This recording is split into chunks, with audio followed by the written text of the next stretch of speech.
Hey, hi, Rumi. Hi, Ruby, Zita, Mrs. Mackenzie. Thank you for joining us. Thank you for having me on board. So, on cocktails and suitcases, we have the tradition. Where's your drink? Oh, yes, girl. I have my Swahili masala tea or chai. Uh, Cheers. Uh-huh. cheers. I have my mango cocktail. Because we're talking about Tanzania, which is one of the countries in Africa, and in Africa we have this delicious mango. So I thought, hey, let me go fruity cocktail today. Yummy, yummy. Yay. I love mango juice. So I know that you're pretty busy with the little one, and so I know that you have your hands full. So we'll jump onto it. Yes, Rumi.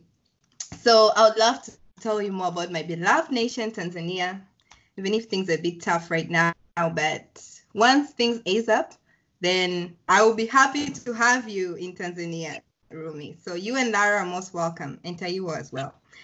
So let's assume that you landed at Kilimanjaro International Airport. We have a few big airports. There's one also in Dar es Salaam, in Mwanza, but Kia is one of the common ones because most people like to come to Tanzania for mountain climbing in Kilimanjaro, climbing Mount Kilimanjaro, the highest mountain in Africa, or visit the national parks. So assuming that I pick you up from Kia International Airport, I'll share with you my itinerary that I had Okay. for 2016. So you have, if this is reality, you have at least an idea of how much it will cost you. Okay, can you see? Not yet.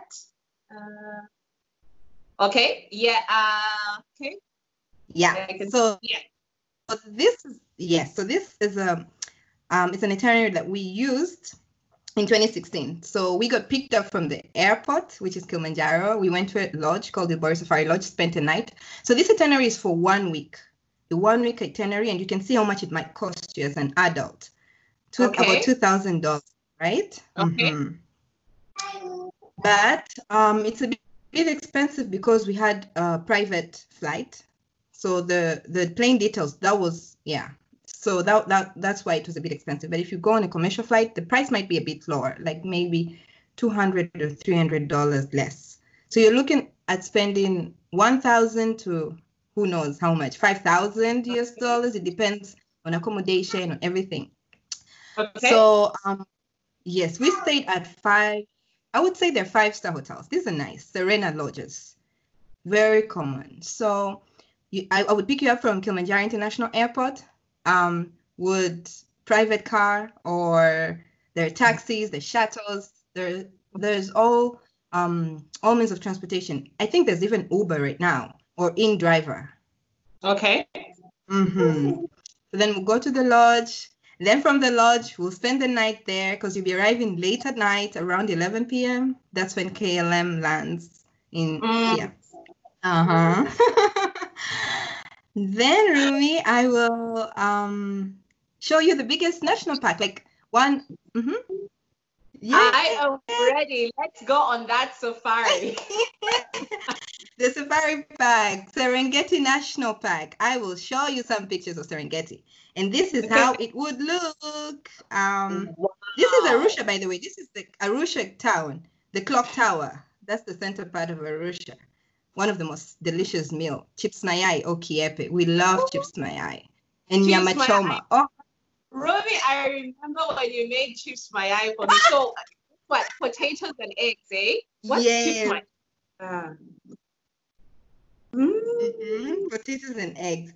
So these pictures were taken. Some were taken in Ngorongoro, like the results were in Ngorongoro crater. But the hippos, the zebras, that was Serengeti. I also had one that showed Serengeti plains because Serengeti is the wild plains. The hats, those are in Ngorongoro. They have a nice Maasai culture. Oh, here's the Serengeti. You see where the car is?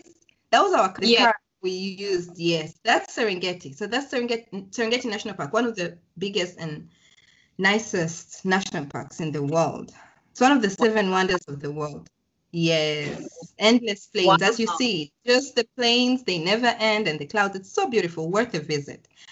So, Rumi, once we're done with the safaris, once we're done with Ngorongoro and Serengeti, Manyara, Tarangire, we'll take our flight all the way to Zanzibar, the most famous beach, one of the most beautiful places on earth, Zanzibar, our pride. I cannot wait to see the pictures of Zanzibar. That's on my bucket list. Oh, yes. Honeymooners, it's worth it. It's a bit pricey, but it's worth it. It's one of the most expensive places to be, but also worth it. And then it depends what type of accommodation you want and how your trip is laid out. But there's also cheap places. So Nungwi has the best beaches, but Stone Town is also beautiful. So the picture you see right far, that's Serena Lodge, and this is in Stone Town, Serena Hotel. Right, and very close to the famous garden for Rodani, where they have like the night meat. That's where the meat and all other delicious fresh food from the ocean are cooked live. Like it's a big garden. It's called Forodhani, and people can Google that so that they can see. So Serena is very close to that. It's just walking distance, about 10 minutes. Serena is pricey, as I said, but it's worth it because it's once in a lifetime, good standards. You get what you pay for. So it depends what people are willing to spend on it. But we stayed at Serena, and it's worth it. Zanzibar, I have a few more pictures of Zanzibar, I believe. Yes, that's also Serena. Okay. The keys, as you can see, coconuts. Yes. Wow. But as I said also, this is by the way, this is my page on Instagram. It's called Travel Tanzania Guide. So people can visit it. Travel Tanzania Guide. So for more pictures, people can visit it and see more of Zanzibar and others. Okay, Rumi? So I'll stop sharing. Zanzibar is beautiful. Yes, this is Zanzibar Nungwi. Zanzibar? Yes, this is Zanzibar. The one in the picture right in the middle with the swimming pool, that's Zanzibar. Yeah. Even the Al Fahari, that's Zanzibar. Al Johari, that's also Zanzibar in Stone Town. But this is Doubletree Hilton Hotel. This is an all-inclusive resort. Very good if you have children, especially you and Lara, Rumi. It's the best. It's family friendly. It's all-inclusive. We spend most of our Christmases here, and they have a very good customized Christmas package where you can you don't need to get out of the resort. You just stay there and you get fed, and there's activities for the kids. They have a play area. Doubletree Hilton, they really go all out on Christmas time. So it's the best time to visit. I would suggest going during Christmas time. So is that like the rainy season? Do I need to carry my umbrella? Oh, yes, good question. So December, yes, usually there's rain, but it still gets hot. Like it might be rainy, but it's still hot. It's still hot. Actually, it's one of the best times to visit. But it's also high season. So the packages might be quite expensive because it's just during the festive season. Yes. Okay. So yes. What are the dress code? Okay, dress code. Good question. So in Zanzibar, since it's mostly the population is mostly Muslim, Islam, so you have to be a bit respectful. Like at the beach, you can wear your bikinis, and they understand it's like that's what it is. Like tourists would swim in bikinis, that's fine. But then while walking around, you can be a bit reserved. Like put on long sleeve, maybe a dress, not too short. Or a skirt, like knee high. Knee high is fine, but not very short. Like, Daisy Duke's shorts. No, not like that. Okay. I wouldn't. You see people wearing that, but I would be a bit sensitive because the locals they would not tell you anything, but it's not nice. You should respect what the locals do. So in Zanzibar, you have to be a little bit reserved. But in other places, for example, Arusha or where I live in Beira, you can wear trousers, you can wear whatever you want. Like short dresses, skirts, it's fine. With leggings, that's okay. Yes. Yes. More And questions? what else about Tanzania? I know you have so much to tell us in a short period of time, but I know you can talk about what do I have to learn Swahili? Do I have to, like the Maasai people? Like I know in Zambia, for example, we have the Maasai where people they braid hair and they're very fast. So tell us all the gist. Yes, Rumi, even in Tanzania, the Maasais are known for braiding hair, but it's actually so painful. They pinch. Anyway, so yes, I would advise people going to Tanzania to learn the local language, which is Swahili. It's mainly spoken in the mainland and also in the coastal areas. Swahili, you can learn that online before traveling. And I do teach Swahili. There's a language learning website called italki. So people can go on italki and register. Yes, or Duolingo, but it's not quite effective. It depends. Different people have different preferences, but I would suggest learning the language, at least basic phrases and simple words, because most people will be able to speak English, like who you'll be surrounded with, your tour guides and your drivers, but then the locals, most of them do not speak English. They speak Swahili. So yes, definitely learning the language is a must. You have to learn the language, at least to move around. Yeah. I remember I had a t-shirt where it said Karibu, Karibu Rumi. Yes, Karibu, that means welcome. Karibu, asante sana, thank you. Nice, Rumi, very good. Yes, and not just a t-shirt. Next time I see you, I'll be giving you things like this. This is what you can buy, some small souvenirs from the Maasai market. We bought this from Arusha, the costas. Beautiful. Then you can also the Maasai shuka, very common, it's a sheet. Or you can buy a wrap or kangas. Yes, or even a painting. The Tinga Tinga painting you see on my back, the background. Yes. That's a Tinga Tinga painting. You can buy Tinga Tinga paintings, or for Lara would love to learn Kukukumi. Yes, you have to learn Swahili because Swahili is important. Oh, wow. Yes. So these are some of the souvenirs that people can buy, and there's so many things like beaded, and these are just a few. Maasai sandals. I think I brought you a pair of Maasai sandals. I don't remember, but I think I did. And a key holder. Yeah. Yes, and a key holder. Yes, Ruby. Cups. There's plenty of things that people can buy from, and that's a way of supporting the locals as well. Also, visiting Tanzania. So you can visit Tanzania because you want to see safaris like you, or go to Zanzibar for the beach, or mountain climbing. Kilimanjaro is the highest mountain in Africa, 5,900 meters high. Yes. And then we also have the largest lake, Lake Victoria in Mwanza. Yes. Yes. We have the deepest lake, Lake Tanganyika.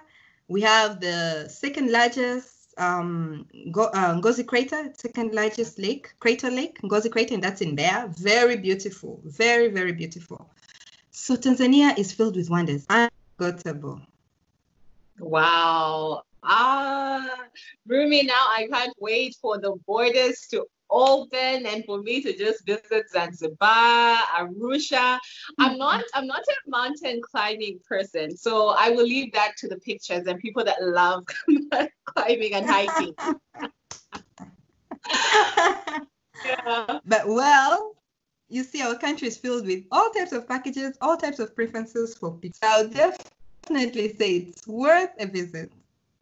Oh my gosh, thank you so much, Rumi. Yes. Asante sana. Karibu, Rumi. One more thing I want to say. Yeah. Is people should learn people can also visit because of big annual events. For example, we have the Swahili Fashion Week. We have the Swahili Fashion Week is usually towards the end of December.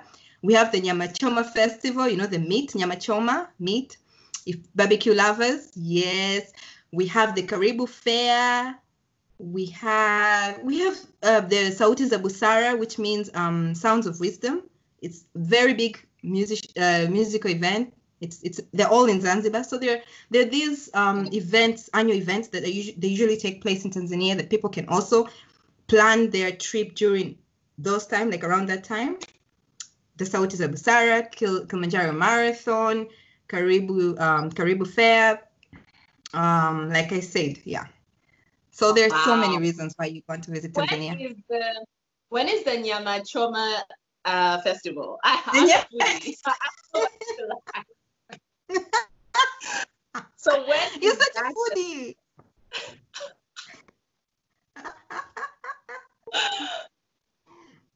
So the Nyama Choma festival is, it usually depends because it goes around the region. So you have to look at the timetable. It's throughout the year. So sometimes they're in Dar, sometimes they're in Arusha, sometimes they're in Bear, but it's throughout the year. So you have to go on their website and check Nyama Choma festival and look at the dates and the places they'll be in. Okay. Mm-hmm. Wow. Thank you so much, Roomie. Oh, last one. Okay. The musicians. People have to learn the songs. People have to learn the songs. Diamond. Diamond, yes. Diamond Platinums. There's Ali Kiba, there's Darasa, but there's also Taarab, especially in Zanzibar. People love Taarab. Mm-hmm. Yeah. Yes, Rumi. So that's what I can say. Learn the language, be flexible, enjoy Tanzania, but it's worth visiting Tanzania at least once a year. Not once a year, I mean once in a lifetime. Once a year for me. No, definitely. Now on my list, I cannot wait to visit all the places you mentioned, try out the different food, and of course, even buy the Maasai outfit. Like I have that wrapper, but I can't wait to wear it in Tanzania and actually, showcase it. Yes. Thank you so much, Rumi, for having me. I'm glad I could share the little knowledge I had and a few items about my beautiful country. I miss it because, we're in the States right now. So, yeah. Well, no, thank you so much, Rumi. And thank you for appearing on Cocktails and Suitcases. I know for sure I will bug you again to appear on the show because you like to travel. So thought for that. Yeah.